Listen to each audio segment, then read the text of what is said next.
Well, the issue is that police officers experience trauma on a daily basis that most people can't even comprehend. And it's not discussed. All that's ever discussed with police officers is when a cop does something bad.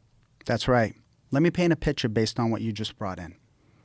There's research out there that says the amount of critical incident exposure in an average law enforcement career is 200.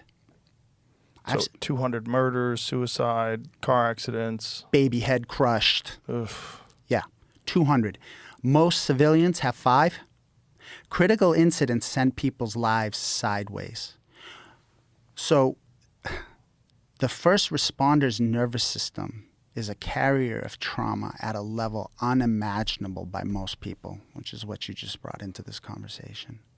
And then, so you got the gasoline, right? And you got the match. They fly off the handle and everyone acts surprised. How could that happen? How did that officer end up doing that? Because it's a known risk of the job. And you know when we die? 5 to 10 years after retirement. That's a dirty little secret. So you strive to get to retirement. You carry the dark underbelly of society, and then you die 5 years after you get out. There's no time to wait. Yeah, it's an unspoken trauma. It's an unspoken issue that, was really exacerbated during this whole defund the police shit that was going on a few years back.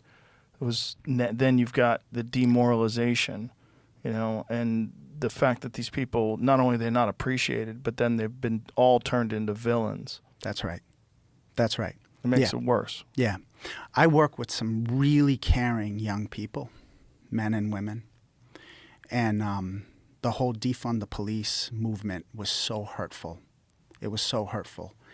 It hurt me watching them have to come to work and see them take the 911 calls for service and show up and do their best following the rules to make sure that that family or that person is okay, and then come back and feel unappreciated and not understood.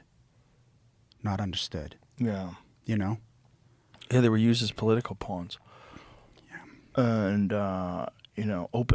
openly by politicians who are still in office. It was pretty disgusting. Yeah. And just short-sighted and a complete lack of awareness of the difficulty of the job.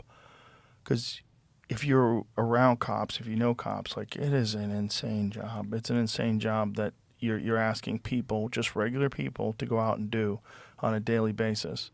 That's right. That's right. You don't know what's going to happen. You don't know who you're interacting with. You don't know if it's going to turn into a life or death situation.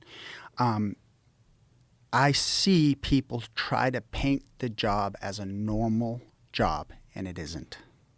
And someone's got to do it, right? Someone's got to do it.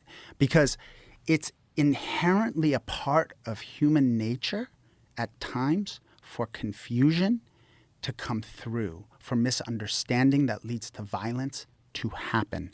Someone has to show up and handle that. It's not a normal job. Yeah.